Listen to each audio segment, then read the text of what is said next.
नमस्कार मैत्रिणींनो, मी हर्षदा स्वागत करते तुमचं माझ्या चॅनलवर. तर मागच्या व्हिडिओमध्ये आपण या ब्लाऊजचं कटिंग बघितलं होतं, जो की 36 साईजचा आहे. तर या व्हिडिओमध्ये आता आपण याचं स्टिचिंग बघणार आहोत. चला तर मग आता जाऊया मशीनवर आपण. हे बघा, हे सगळे पार्ट आहेत ते मी असे चिटकवून घेतलेले आहेत. हे असे सगळे तुम्ही शिलाई मारून पण घेऊ शकता. हे बघा, हे असं. आता आपण शिवायला सुरुवात करूया. हे बघा, खाली कमरेच्या साईडनं सुरुवात करायची टीप मारायला. जरी राहिला वरती शिल्लक तर आपण ते कट करून टाकू शकतो. तर बघा, हे असं हळूहळू गोलव्या आकारात हळूहळू टीप मारायची.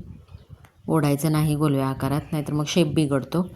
हे बघा, हे असं अशा 2 टिपा मारून घ्यायच्या याच्या, या अशा. हे बघा, आता टीप झालेली आहे आपली मारून. हे बघा, हे असं कोपरा दिसतोय का बघा तुम्हाला व्हिडिओमध्ये, जरा अंधार आहे थोडा. हे बघा, हे अशा कोपरावरती आला पाहिजे आहे, तरच हा आकार बरोबर मुंड्याचा बरोबर गोल बसतो बघा. तर आता दुसरा पार्ट पण आपण तसाच स्टिच करून घेणार आहोत. हे असं थोडा व्हिडिओ पळवतोय मी, कारण खूप लांब होतो व्हिडिओ म्हणून. हे बघा, हे असं कोपरावरती दिसला पाहिजे, तरच असा राऊंडमध्ये आकार येतो बघा आपला. तर आता हा आपला हुकाय पट्टीजवळचा टक्स देऊन घेतला आहे मी, जो 1/2 इंचाचा आहे. हेवी साईजला 1/2 इंचाचा द्यायचा टक्स. नॉर्मल साईजला 1/2 इंचाचा दिला तरी चालतो बघा. आता ह्या ज्या पट्ट्या आहेत आपल्या हुकाय पट्ट्या, जशा आपण नॉर्मल हुकाय पट्ट्या लावतो ब्लाऊजला, तशाच लावून घ्यायच्या. गळा व्यवस्थित पुढचा दोन्ही सेम आहेत का चेक करायचं. छातीमध्ये माप आपण जेवढं टाकलेलं तेवढं आहे का चेक करायचं. आपली घडी बघा, आपण 10ची टाकलेली, छाती 9ची होती. आता कमरेकडचा भाग बघा, आपला 9 तयार होता, तर हा पण 9चाच येतो आहे बघा. फ्रंट पार्ट बॅक पार्ट दोन्ही समान मापाचे आले पाहिजेत, असं ॲडजस्ट करून बघायचं. तर आता इथं बघा, हे फ्रंट पार्ट बॅक पार्टवर ठेवून असं ॲडजस्ट करायचं कमरेच्या साईडला. हे आता खाली जेवढं शिल्लक राहिले तेवढं अशी रेघ मारून घ्यायची, ते तेवढं कट करून टाकायचं. म्हणजे शिलाई करताना आपल्याला वर खाली पार्ट होत नाही बघा, फ्रंट पार्ट बॅक पार्ट असं केल्यामुळं. तर हे बघा, हे असं.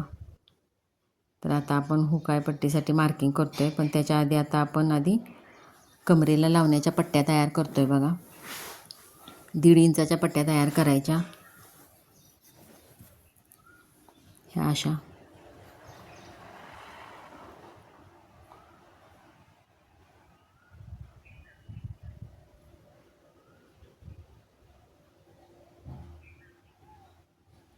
त्या कमरेच्या 1/2 इंच मार्जिन पकडायचं, किंवा मग 1/2 इंच पकडलं. तुम्ही किती मार्जिन पकडताय त्याच्यावर राहिलं ते, पण दोन्ही बाजूला सेम पकडायचं, दोन्ही पार्टला, फ्रंट बॅक पार्टला. आता इथं बघा, अशी व्यवस्थित टीप मारून घ्यायची, दाबटीप. आणि जिथं आपला टक्स आलेला असतो ना, तिथं थोडीशी चून टाकायची आपण 1/2 इंचाची, कारण बाहेर आतल्या बाजूला फोल्ड करताना आपल्याला ते मग कमी पडत नाही,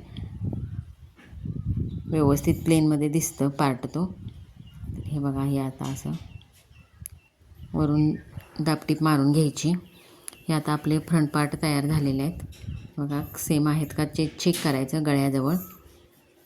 तर आता हे समान मापावर अंतर घेऊन घ्यायचं, टाकून घ्यायचं, मार्किंग करून घ्यायचं आणि आय करून घ्यायचे. आपण रेग्युलर मशीनवर जसे आय करतो तसेच आय करून घ्यायचे. हाताने केले तरी पण चालतात, पण ते वेळ खाऊ प्रोसेस आहे म्हणून मी मशीनवरच करतो आहे बघा. आता हे बॅक पार्टला बघा, हे बघा, जिथं टक्स असेल ना तिथं अशी थोडीशी अशी चून टाकायची दोन्ही बाजूला. हे बघा, हे असं 2 वेळा टाकली बघा मी चून, वरून दाबटीप मारायची. आणि आतल्या बाजूला प्लेनमध्ये फोल्ड होतं आहे बघा, तिथं चून टाकल्यामुळं. हे असं. हे आता झालेलं आहे आपलं. आता एकमेकावर ठेवून हे आता शोल्डर जोडून घेऊया. मी बॅक पार्ट आधीच तयार करून ठेवलेला होता, जो की माझा डिझाईनचा होता, बॅक कटवर्कचा केलेला होता. छोटी पट्टी लावलेली आहे मागं काठाची. तो व्हिडिओ माझा अपलोडेड आहे, तुम्ही जाऊन तो बघू शकता. तर आता बघा, आता आपण ह्याची स्लीव्ज जोडूया. स्लीव्ज नेहमी नाही, सेंटरमधूनच जोडायला सुरुवात करायची. ही अशी. जरी आपली शिल्लक राहिली तरी पण ती दोन्ही साईडला सेम मापात शिल्लक राहते आणि जरी कमी पडली तरीसुद्धा ती सेम मापात कमी पडते, म्हणजे फिटिंगला आपल्याला काहीही प्रॉब्लेम येत नाही. त्यामुळं मधून सेंटरमधूनच स्लीव जोडताना सेंटरमधूनच नेहमी जोडायची ही अशी, आणि ओढायची नाही स्लीव्ज अजिबात. कमी पडते म्हणून अजिबात ओढायची नाही.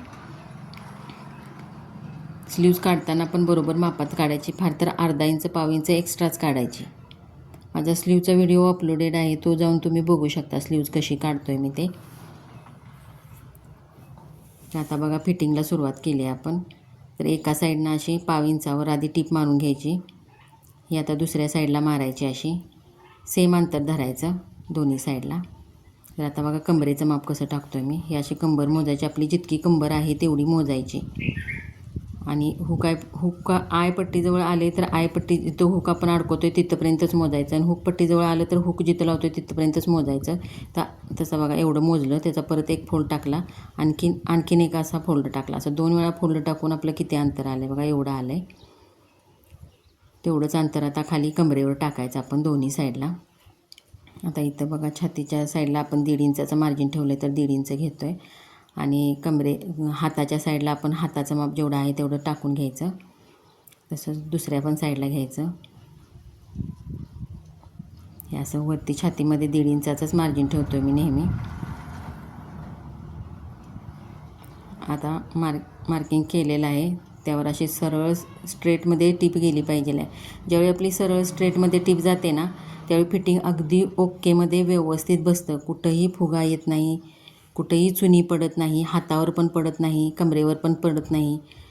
व्यवस्थित फिटिंगला बसतं ब्लाऊज ज्यावेळी आपली सरळ टीप येते त्यावेळेला. तर सरळ टीप येण्यासाठी कटिंग व्यवस्थित असलं पाहिजे आहे. ज्यावेळी कटिंग व्यवस्थित असतं त्यावेळी सरळ टीप व्यवस्थित. आता इथं बघा हातामध्ये अगदी दोन्ही फ्रंट आणि बॅक पार्टला जोडलेली बरोबर सरळ रेषेत आलेलं आहे बघा. हे असं आलं की बरोबर फिटिंगला हातात पण व्यवस्थित ब्लाऊज बसतो बघा. तर आता हा आपला ब्लाऊज तयार झालेला आहे सगळा शिवून.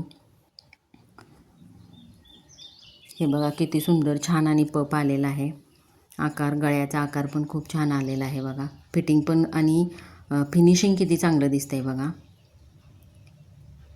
व्हिडिओ तुम्ही पहिल्यांदा बघत असाल तर चॅनलला सबस्क्राईब करा. असेच नवनवीन व्हिडिओ मी तुम्हाला घेऊन येईन.